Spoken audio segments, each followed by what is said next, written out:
खमंग रेसिपी मराठीमध्ये आपले स्वागत आहे। तर आज आपण रताळ्याचे गुलाबजामुन बनवणार आहोत। तर तुम्ही ही रेसिपी शेवटपर्यंत बघा आणि माझ्या रेसिपीला लाईक शेअर सबस्क्राइब करा। तर आज आपण बनवणार आहोत नवरात्राच्या उपवासासाठी रताळे जी आहेत त्या रताळ्यापासून गुलाबजाम बनवणार आहोत। तर ही रताळी मी उकडून घेतली आहे, याच्यामध्ये अजिबात पाणी घातलं नाही। तर मी काय केलं, पहिल्यांदा ही रताळी तवा ठेवला गॅसवर आणि तव्यावर रताळी ठेवली आणि वरून झाकण ठेवलं। तर तुम्ही पाहू शकता मी इथे तवा ठेवलेला। तर हा तवा जो आहे ना त्या तव्यावर मी अशी रताळी ठेवून दिली आणि त्याच्यावर झाकण ठेवून घेतलं आणि जवळजवळ 15 मिनिटात ही रताळी छान अशी उकडलेली आहेत आपली। तर आता आपण ती उकडलेली रताळी सोलून घेऊया। तर छान असं आपण ह्या रताळीचं साल काढून घेऊया। सगळं साल काढल्यानंतर मी तुम्हाला दाखवते। तर आता आपण रताळ्यांची साल काढून घेतलेलं आहे। तर आता हे जे रताळ आहे ते आता आपण किसून घेणार आहे, कारण आपण तव्यावर उकडल्यामुळे काय झालं तर जास्त पाणी लागलं नाही त्याला आणि एकदम सुके सुके झाले। कारण आपण पाणी टाकून जर रताळी उकडली तर एकदम ती ओलसर होतात आणि आपल्याला मिल्क पावडर ही जास्त वापरावी लागते, म्हणून आपण नुसती रताळी तव्यावर उकडून घेतलेली आहे। तर आता मी किसून घेते, किसताना तुम्हाला दाखवते।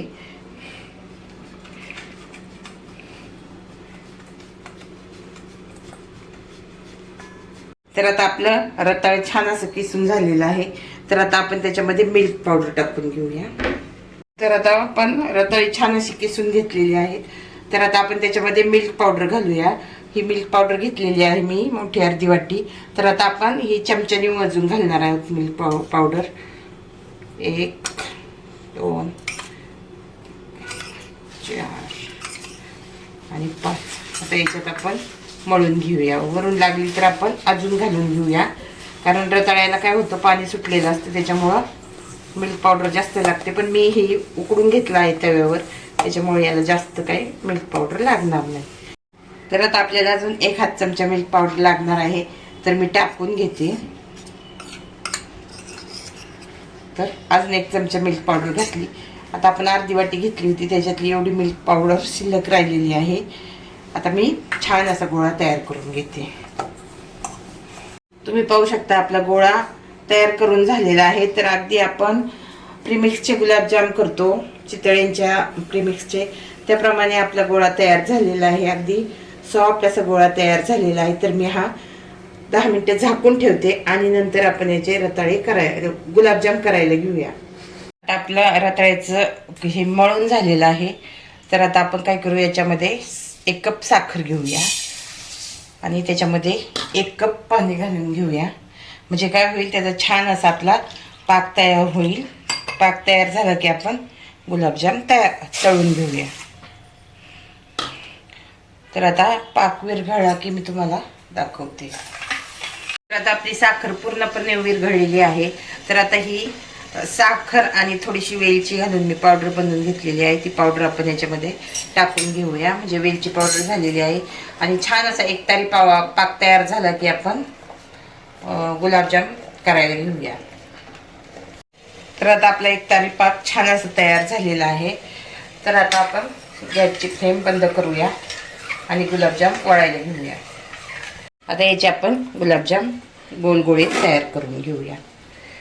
आता तुम्ही पाहू शकता आपण एवढा गोळा घेतलेला आहे हातावर आणि तो आता आपण वळून घेणार आहोत। छान असा गोळा तयार झालेला आहे। तर मी ताटामध्ये ठेवून घेते। तर आता अशा प्रकारे मी सर्व गुलाबजाम तयार करून घेते। तर आता आपले गुलाबजाम तयार झालेले आहेत, वळून झालेले आहेत। तर आता ते आपण तळून घेणार आहोत। तर आता मी गॅसवर काय केले, कढई ठेवली आणि कढईमध्ये तूप टाकून गरम केलेलं आहे। आता तुम्ही पाहू शकता ह्या तुपाचा वापर मी केलेला आहे।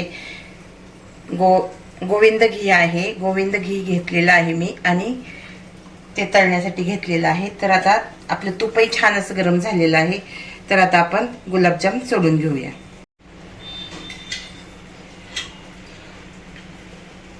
एक एक करून गुलाबजाम सोडून घेऊया आपण।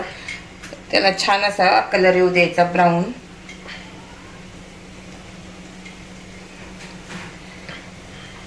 अगदी आपली बिकाच्या गुलाबजामुन सारखे गुलाबजामुन तयार होतात।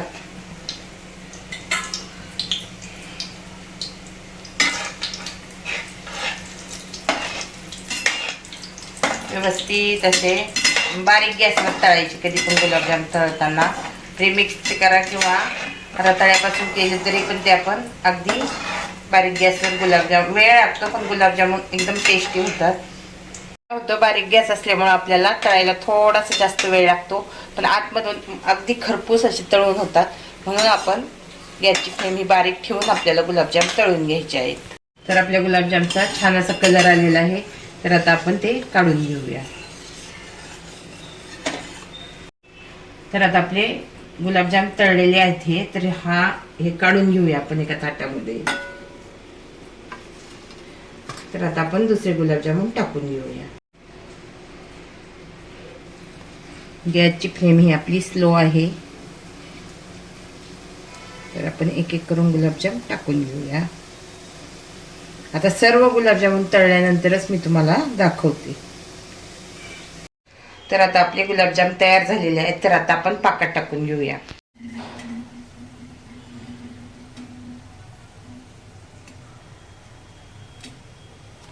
तर आता आपले गुलाबजाम छान असे गुलाबजाम तयार झालेले आहेत, तुम्ही पाहू शकता.